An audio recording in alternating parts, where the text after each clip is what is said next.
नमस्कार जय हिंद साथियों। भारत दुनिया का सबसे बड़ा लोकतंत्र है और आज कई राज्यों के चुनाव परिणाम आए हैं। आपने देखा तमिलनाडु में कितना बड़ा बदलाव हुआ। एक नई पार्टी टीवीके, जिसके नेता विजय को इतना भारी जन समर्थन तमिलनाडु की जनता ने दिया। लोकतंत्र में कई बार ऐसे फैसले जनता देती है, एक नई पार्टी के पक्ष में अपना समर्थन देती है। वो तमिलनाडु में देखने को मिला। बंगाल में जो कुछ हुआ, आज उसको लेकर टीवी चैनल पे जश्न मनाया जाएगा। गोदी मीडिया बड़ी बड़ी बातें करेगा, तमाम उपलब्धियां गिनाएगा मोदी जी की और अमित शाह जी की और भारतीय जनता पार्टी की नीति की, रणनीति की, बहुत सारी बातें होंगी। लेकिन क्या यह वास्तव में लोकतंत्र की जीत है? क्या यह जनता के फैसले की जीत है? क्या आज इस चुनाव परिणाम के पीछे का जो सच है वो इस देश के लोगों को भूल जाना चाहिए और सिर्फ बीजेपी का गुणगान करना चाहिए? मुझे लगता है नहीं। सारी चीजों का मूल्यांकन होना चाहिए। किस तरह से बंगाल के चुनाव को चुनाव आयोग ने प्रभावित किया, किस तरीके से एसआईआर के जरिए जनता के वोट को लूटा गया। आज पता यह चल रहा है कि 3 से 4 लाख वोटों का अंतर है बीजेपी और टीएमसी के बीच में। यह पता चल रहा है कि 2% वोटों का अंतर है टीएमसी और बीजेपी के बीच में। हो सकता है उससे भी ज्यादा हो जाए, 2-4% हो जाए अंतिम परिणाम आने तक। लेकिन क्या यह 2-4% का जो डिफरेंस है यह सही है? यह वास्तव में बीजेपी का चुनाव जीतने का आधार है? क्या सचमुच में इस अंतर के साथ बीजेपी चुनाव जीत सकती थी? नहीं। 3 से 4 लाख वोट का अंतर है, लेकिन 27 लाख वोट लोगों को डालने नहीं दिए गए। और इस काम में माननीय सर्वोच्च न्यायालय का भी फैसला आने में विलंब हुआ। और सर्वोच्च न्यायालय का फैसला तो सब लोग सुन के हैरान थे कि अगली बार वोट दे देना। अगर आज वो 27 लाख वोट, 27 लाख मतदाता अपना मतदान करने से वंचित नहीं रहे होते, तो क्या आपको बीजेपी की इतनी बड़ी जीत देखने को मिलती? नहीं मिलती। एक अलग तरह का परिणाम आज इस देश के सामने होता। और आज जो बीजेपी जश्न मनाने का काम करेगी, गोदी मीडिया जश्न मनाने का काम करेगी, ज्ञानेश कुमार जश्न मनाने का काम करेंगे, वो नहीं हो पाता। लेकिन दुर्भाग्य से एसआईआर के जरिए लाखों मतदाता, 27 लाख मतदाताओं को वोट के अधिकार से वंचित कर दिया गया। तो ये जो बंगाल की जीत है भारतीय जनता पार्टी की, दरअसल ये लूट तंत्र की जीत है, लोकतंत्र की जीत नहीं है। कितनी गंदी भाषा का प्रयोग किया गया चुनाव में, प्रधानमंत्री के द्वारा, गृह मंत्री के द्वारा, बीजेपी के नेताओं के द्वारा।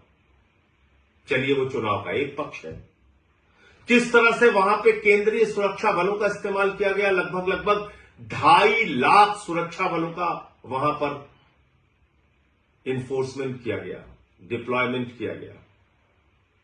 2.5 लाख सुरक्षा बल लगाए गए। कल्पना कीजिए, अमेरिका ईरान से लड़ने के लिए 50,000 सैनिकों का इस्तेमाल करता है और भारत की मोदी जी की सरकार ममता बनर्जी से लड़ने के लिए 2.5 लाख सैनिकों का इस्तेमाल करती है। इतनी बड़ी दुश्मनी ये निभाई जा रही है। फिर इस चुनाव में यह भी प्रश्न उठता है कि किस तरह से विपक्ष के जो नेता थे, कांग्रेस पार्टी जो थी, राहुल गांधी जो थे, वो जाके वहां पे ममता बनर्जी को ही टारगेट कर रहे थे। 3 से 4% वोट उन लोगों ने भी काटा। वो एक अलग प्रकार का सवाल है। लेकिन इसमें आज टीएमसी की हार हो गई, ममता बनर्जी की हार हो गई और लोकतंत्र की जीत हो गई, ऐसा नहीं है। सच्चाई को छिपाया नहीं जा सकता। ये एसआईआर के घपले की जीत है, ये ज्ञानेश कुमार के घोटाले की जीत है, ये मोदी अमित शाह के द्वारा केंद्रीय सुरक्षा बलों के बेजा इस्तेमाल की जीत है, ये मोदी अमित शाह के इशारे पर चुनाव आयोग एजेंट बन के बीजेपी का जिस तरह से काम कर रहा था और वहां पर सरकारी अधिकारी चाहे चीफ सेक्रेटरी हो, डीजीपी हो, तमाम जिलों के अधिकारी हो, एसपी हो, डीएम हो, जिस तरह से उनको हटाया गया, ये उसकी जीत है, ये लोकतंत्र की जीत नहीं है। इसके अलावा भी दूसरी बात है, जनता से भी कई प्रश्न हैं। अब जैसे दिल्ली का चुनाव हुआ, दिल्ली के चुनाव में आम आदमी पार्टी ने जो वादे किए पूरा किया, उससे ज्यादा काम करके दिखाया। लेकिन अगर आपको प्रधानमंत्री के 2,500 देने के झूठे वादे पर यकीन था, तो इसमें गलती आम आदमी पार्टी और केजरीवाल की नहीं थी। आज अगर बंगाल के चुनाव में, पंजाब के चुनाव में या दूसरे राज्यों के चुनाव में भारतीय जनता पार्टी जाती है, झूठे वादे करती है, उत्तर प्रदेश के चुनाव में, और उसका मूल्यांकन किए बगैर अगर आप उसको वोट करते हैं, तो इसमें उन पार्टियों की गलती नहीं है। हमको भी अपने बारे में सोचना पड़ेगा। पंजाब में हमारी सरकार ने जो वादा किया उससे ज्यादा काम किया, दिल्ली में हमने जो वादा किया उससे ज्यादा काम किया, लेकिन मोदी जी झालमुड़ी खा के चुनाव जीत रहे हैं, झूठे वादे करके चुनाव जीत रहे, कह रहे 3,000 रुपए देंगे। दिल्ली में महिलाओं को 2,500 नहीं दिया, बंगाल में जाके कह रहे 3,000 रुपए देंगे। उनकी नफरत की राजनीति पे अगर आपको गुस्सा नहीं आता, अगर 993 रुपए सिलेंडर का दाम बढ़ जाता है उस पर गुस्सा नहीं आता, चुनाव ठीक खत्म होता है उसके तुरंत बाद, और हम लोग कह रहे थे कि निश्चित रूप से गैस के दाम बढ़ेंगे, 261 रुपए 5 किलो के सिलेंडर का दाम बढ़ गया, अब पेट्रोल डीजल के भी दाम बढ़ेंगे। लेकिन अगर इन सब बातों से जनता को कोई फर्क नहीं पड़ता, तो भारतीय जनता पार्टी को क्यों फर्क पड़ेगा? मोदी अमित शाह को क्यों फर्क पड़ेगा? वो तो अपना ये लूट तंत्र का खेल चलाएंगे और जैसे चाहेंगे देश में महंगाई बढ़ाएंगे, जैसे चाहेंगे पूंजीपतियों को बढ़ावा देंगे, जैसे चाहेंगे सरकारी तंत्र का दुरुपयोग करेंगे, जो उन्होंने बंगाल में किया।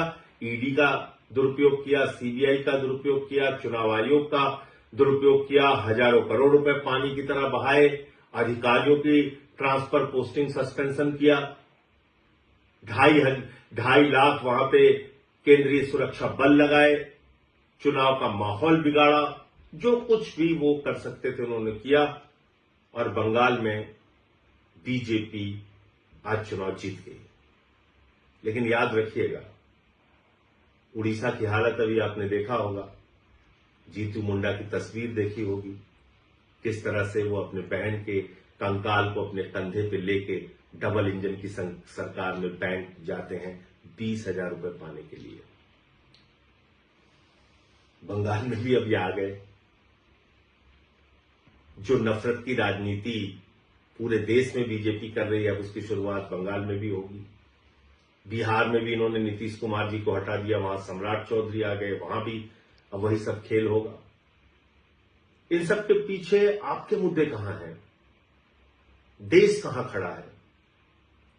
अगर आपको इस बात पे गुस्सा नहीं आता कि ट्रंप भारत के प्रधानमंत्री को हर दिन अपमानित करता है, भारत को अपमानित करता है, भारत को नरक कहता है, लेकिन प्रधानमंत्री कुछ नहीं बोलते, अगर आपको इस बात पे भी गुस्सा नहीं आता कि देश का एक हिस्सा मणिपुर जल रहा है और प्रधानमंत्री खामोश है, पड़ोसी राज्यों से भारत के प्रधानमंत्री के रिश्ते अच्छे नहीं हैं, महंगाई देश में चरम पर है, बेरोजगारी चरम पर है, किसानों की आमदनी दोगुना करने की बात पूरी तरीके से झूठी साबित हुई, काला धन लाने की बात झूठी साबित हुई, और अगर आपको इन सारी बातों पे गुस्सा नहीं आता और राज्य दर राज्य इस तरह से लोकतंत्र को लूट तंत्र में बदलकर चुनाव जीतने का बीजेपी का अभियान जारी रहेगा और हम और आप खामोश बैठे रहेंगे, तो याद रखिएगा, बीजेपी तो अपना रास्ता तय कर रही है, लेकिन लोकतंत्र का इतिहास जब लिखा जाएगा तो उसमें हमको भी कभी माफ नहीं किया जाएगा।